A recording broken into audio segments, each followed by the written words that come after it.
Bahujan Samaj party Medak జిల్లాలో 4 municipal కార్పొరేషన్లలో Bahujan Samaj party అభ్యర్థులను బరిలో దించిందని ఈ సందర్భంగా జిల్లా అధ్యక్షులు స్వామిదాస్ మాట్లాడుతూ రానున్న రోజుల్లో మెజార్టీగా ఉన్న బహుజనులదే రాజ్యాధికారం స్వయం పరిపాలన దిశగా బహుజన సమాజం సంయుక్తమవుతుందన్నారు.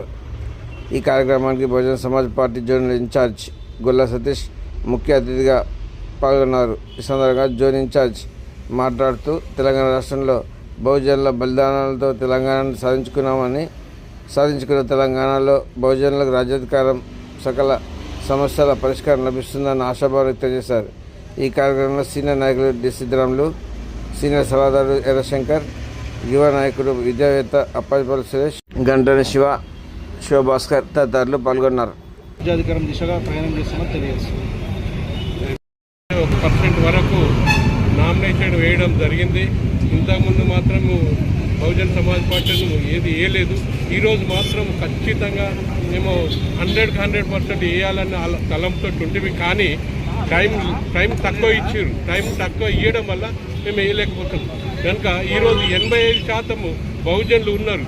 ఈరోజు 85% మనోళ్ళు ఉంటే 100% వాళ్ళు ఏమో 15% వాళ్ళు మాత్రమే ఉన్నారు. కాబట్టి మనము రాబోయే దినాల్లో బహుజన సమాజ్కి మంచి అవకాశాలు ఉన్నాయి. కాబట్టి బీసీలు కూడా 42% వరకు కూడా మేము ప్రయత్నం చేస్తున్నాం. వాళ్ళకి మేము మద్దతు ఇస్తున్నాం.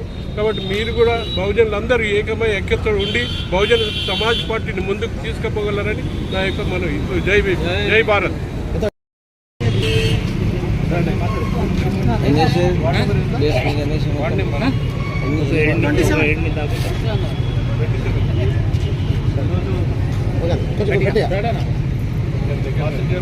ముందుగా నమస్కారం. ఈరోజు మెదక్ మున్సిపల్లో 27th వార్డు నుంచి మరి బహుజన్ సమాజ్ పార్టీ అభ్యర్థి మరి అమ్మగారు నామినేషన్ వేయడం జరిగింది.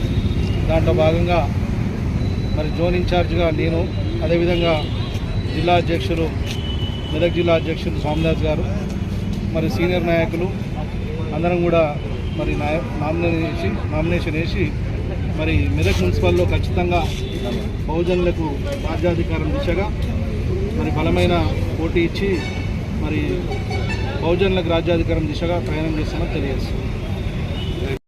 1% వరకు నామినేషన్ వేయడం జరిగింది.